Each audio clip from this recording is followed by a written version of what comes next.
বিসমিল্লাহির রহমানির রহিম। আমরা অর্থনীতি বিভাগের অনার্স প্রথম বর্ষের সূচক অপেক্ষকের নিয়ম নিয়ে আলোচনা করব। সূচক অপেক্ষক হচ্ছে কি দুই ধরনের, একটা সাধারণ সূচক, একটা হচ্ছে কি বেস ভিত্তিক সূচক। তাই সাধারণ সূচক হচ্ছে কি ই সূচক আকারে যেগুলো থাকে সেগুলো হচ্ছে কি সাধারণ সূচক। আর যদি এর উপরে, এই এ মানে হচ্ছে কি ভিত্তি, এই ভিত্তির উপরে যদি আবার চলক থাকে তখন সেটাকে বলা হয় হচ্ছে কি বেস বা ভিত্তিক সূচক। বেস ভিত্তিক সূচক, বেস ভিত্তিক সূচক। তাহলে বেস ভিত্তিক সূচকের আমাদের একটা নিয়ম, আর কি সাধারণ সূচকের আমাদের একটা নিয়ম। তাহলে আমাদের যদি সাধারণ সূচক আকারে কোনো সূচক থাকে তাহলে কি e⁻x + 1, অন্তর্কলনের নিয়ম চিহ্ন দিয়ে ফেলছে। তাহলে আমাদের এরকম মান দেয়া থাকলো, তাহলে এই মান দেয়া থাকলে এটা কি ই, তার উপরে কি চলক।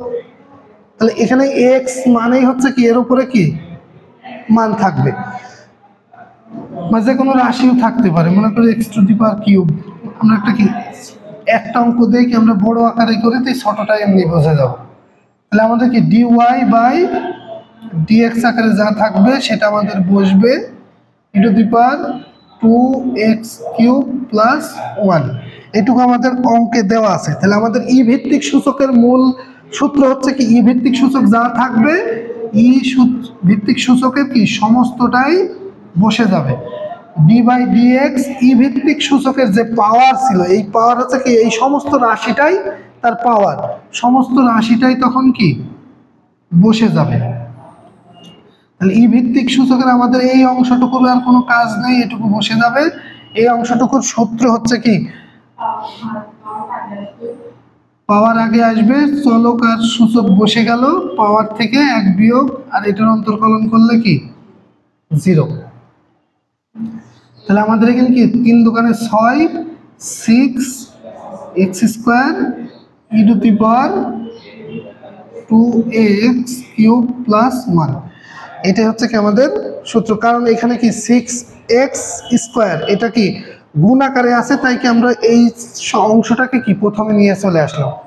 এটা ক্লিয়ার? তাহলে আমরা সাধারণ বেস ভিত্তিক, সাধারণ ই ভিত্তিক সূচকের নিয়ম আমরা ক্লিয়ার করলাম। ই ভিত্তিক সূচকের যদি করি ex d/dx, এই পাওয়ার যা থাকবে তার অন্তর্কলন। আর ই ভিত্তিকের ক্ষেত্রে হচ্ছে ax d/dx, x এর অন্তর্কলন, আর একটা কি আমাদের ln a বসবে। ln a বসবে না, গুণ আকারে কি ln a বসবে। এটা হচ্ছে বেস ভিত্তিকের নিয়ম। তাহলে আমরা কি সাধারণের নিয়মটা আমরা ক্লিয়ার করলাম। না আরেকটা নিয়ম করব, e⁻³ a e⁻³ y e⁻x, এই অঙ্কটা করি। তাহলে এটা হচ্ছে কি আমাদের ডাবল ই ভিত্তিক সূচক আছে। তাহলে d/dx e⁻x। তাহলে আমাদের কি প্রথম যে e⁻x আছে এটা সমস্তটাই কি আমাদের বসে যাবে e⁻x d/dx। এর এই অংশ থেকে এই উপরে যেটা আছে সেইটুকুর হচ্ছে কি পাওয়ার। তাহলে আমাদের আবার কি e⁻x, আবার এখানে এসে আমাদের কি আবার ফের সূচক সাধারণ সূচকই আছে। তাহলে সাধারণ সূচক থাকার কারণে কি আবার ex সম্পূর্ণটাই বসে যায় সাধারণ সূচকে। আবার কি d/dx এর পাওয়ার যেটা আছে সেটাকে এখানে তার অন্তর্কলন। তাহলে কি এখানে ex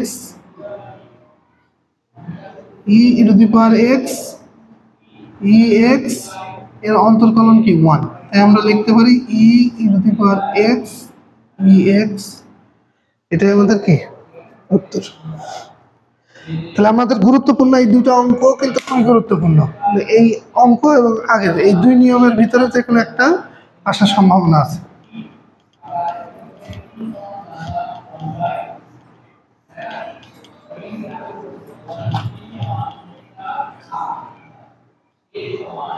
আমাদের হচ্ছে কি বেস ভিত্তিক সূচকের সূত্র হচ্ছে কি বেস ভিত্তিক আকারের